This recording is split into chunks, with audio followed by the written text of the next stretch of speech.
আমরা যদি আমাদের সাথে যদি কথা বলতে হয়, প্রধানমন্ত্রী হোক, স্বরাষ্ট্রমন্ত্রী হোক, কোনো গাড়িতে আসতে হবে না, সে সরাসরি আমাদের হেঁটে আসতে হবে।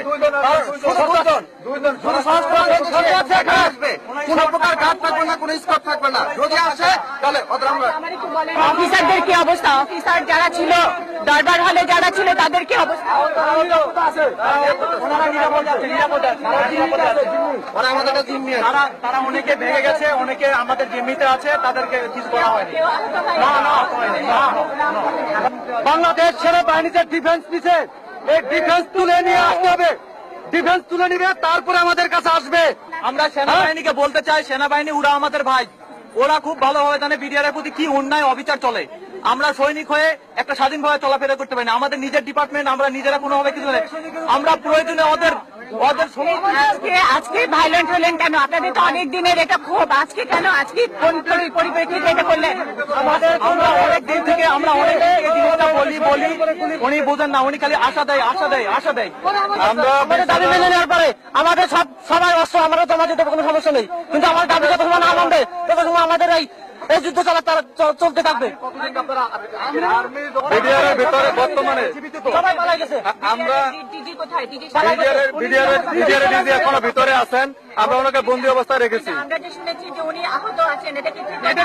এটা মিথ্যা কথা। আমরা ওনাদের কোনো ক্ষতি করি নাই। আমাদের সৈনিকরা যখন হামলা করেছে তখন আমরা তাদেরকে বন্দী অবস্থায় রেখেছি। আহত কিছু মানে দরবার হলে যে কিছু অফিসার ছিল, একজন নিহত হয়েছে। অফিসার, হ্যাঁ অফিসার একজন নিহত হয়েছে। নাম বলা যাবে না, আমরা জানি না। সকালে আহত অবস্থা হাসপাতালে, আমাদের বিডিআর হাসপাতালে এখন অনেক আছেন এবং ঢাকা মেডিকেলে অনেকে চলে গেছেন। আমাদের সকালে যখন সূত্রপাত আগে বলা হয়েছে, এখন আমরা ওনাদেরকে আটক অবস্থায় রাখছি, যাতে আমাদের দাবিগুলা মাননীয় প্রধানমন্ত্রী এবং স্বরাষ্ট্রমন্ত্রী আমাদের দাবি মানবেন। তাদেরকে আমাদের দাবি দাবা জানাবো, আমাদের গেটের ভিতরে তাদেরকে ইন করবো।